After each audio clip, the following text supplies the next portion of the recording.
Milhaud, as many of you know, was a member of Les Six, which means the six French composers. His colleagues were Auric, Dufay, Honegger, Poulenc, and Taillefer. I met Milhaud in Aspen. By then he was in a wheelchair from failing health. We all met him in Aspen. You met him too, that's right. Yeah. I mean, that's where he summered. Right.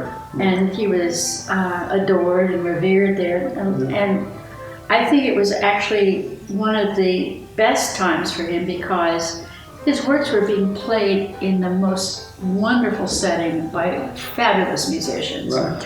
And I think it gave him a tremendous amount of fame as a result of that, because a lot of people hadn't had a chance to actually meet his music until he started, being here.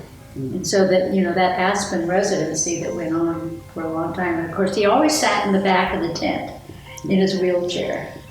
And then, there'd be a performance of one of his works, by, usually the orchestra or some large ensemble.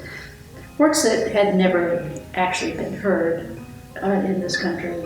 And then, everybody would just rise and give a big standing ovation. And it must have been extremely satisfying for him to have that kind of attention and gratification for his work. I remember he wore a big hat, am I right? Yeah. I remember that hat. Like one of the big French chateau things, exactly. With the big white brim. He looked very artsy all the time.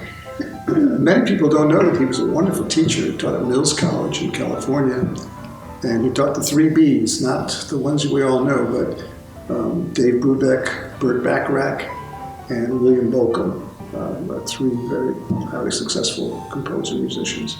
Burt Bacharach recently died, and we lost Dave a couple of years ago. And Bill Bolcom is still alive and kicking, as far as I know. But what's kind of interesting is that the fact that he influenced Bacharach and Brubeck shows how he was in that bridging between, the very high art, which he was trying to move away from, into a more popular mode. And he was influenced by jazz, so it Diversity makes sense that he would have attracted Bacharach and Brubeck. Anyway, the Suite Scaramouche, Pat will talk a little bit about that, but the character Scaramouche was kind of an in-your-face character. He was throughout history, and Milhaud was a little bit like that. He was rebelling, and for the better. Yeah, he was really trying to move away from the influence of the Saint-Saëns,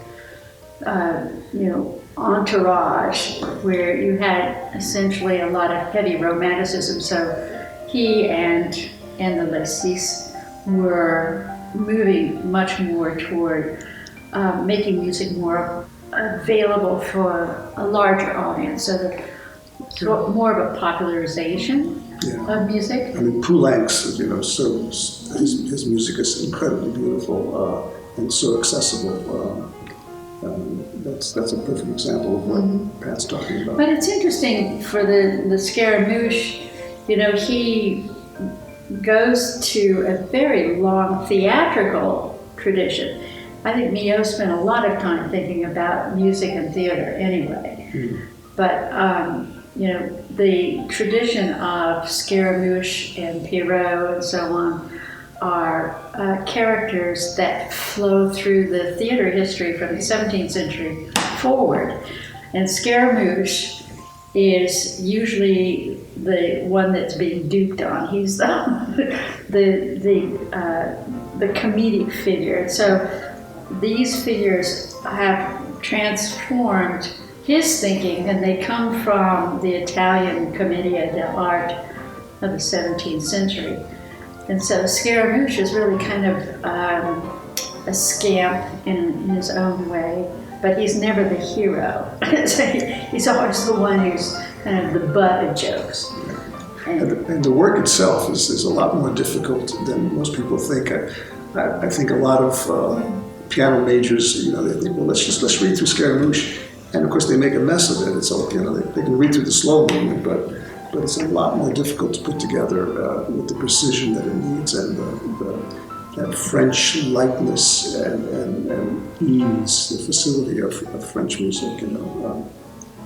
Don't underestimate the piece. The French pianism really was pulling away from the big, heavy Brahms, Tchaikovsky, Saint-Saëns sound, trying to lighten it up. I think it was, a crisping of technique so that it's much more transparent, I think, instead of a lot of lushness to it. Yeah. And the last movement is pure fun, a samba. Brasileiro. Brasileiro. So, there's the influence of South American dance, and that just sort of underscores, how he's being influenced by the popular dances and, moving that into the concert hall as, a very, it's a legitimizing, actually of street music, and so he's very influential that way, and it changes the history of music. And going backwards, the second movement is so innocent, childlike, almost Mozartian in a lot of ways. And the first movement is just pure. It sounds like you're going to play heart and soul when you start out, right? But then there's all this passage work, intricate passage work, and cross rhythms, chase scenes, whatever you want to make it. But it's a very, very entertaining piece, I'd say. Yep.